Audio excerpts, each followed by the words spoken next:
Hello, everybody. This is Dave Gilreath at Sheaff Brock Investment Advisors.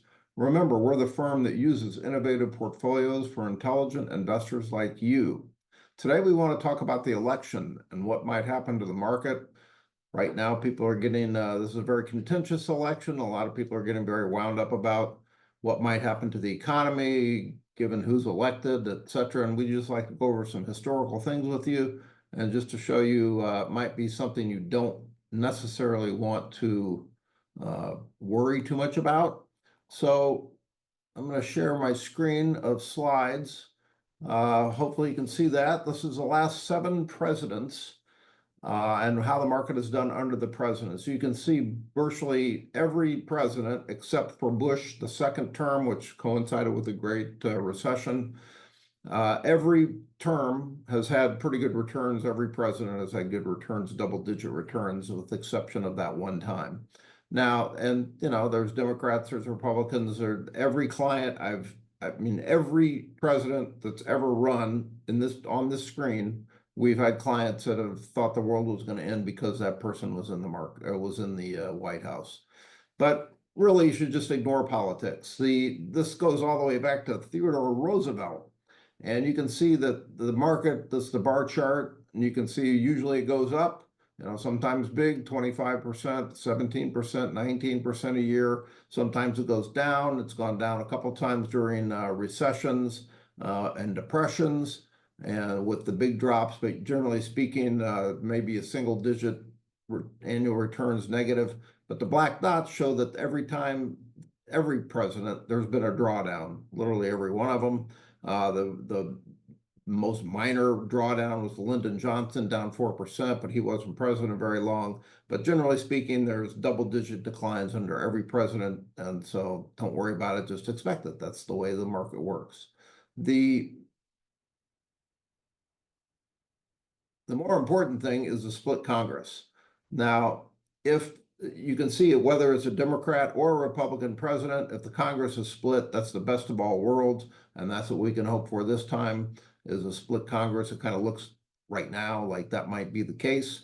But generally speaking, that's really what you want, is a split Congress. The other thing that you shouldn't try to do is pick sectors based upon who the president's going to be. A lot of people say, oh, if Trump gets in, it's great for the energy stocks. If, whatever, if Kamala gets in, it's terrible.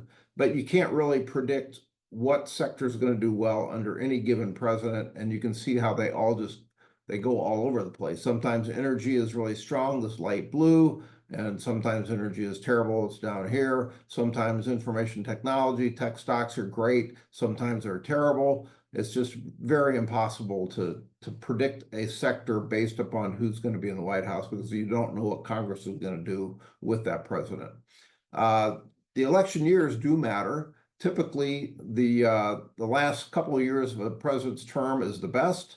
This would be here would be 2022, which was a bad year, and that's the second year of a term, oftentimes not very good. The third year, this would have been 23, which was a great year last year. Year to date, we've had a great year, and this is an election year. Next year could be historically anyways, a decent year, the first year of a president's term. But one thing you might want to look for is who might win the election. And there's one way that has had pretty good odds in the past of kind of predicting it.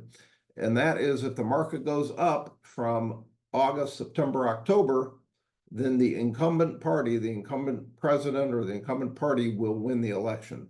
If the market goes down during that period of time, then the challenging party will win. And the odds of this happening have been astoundingly strong all the way back to post-World War II time, of 80–90% accuracy that the market predicts who's going to win by whatever Halloween. You kind of know who might win the election.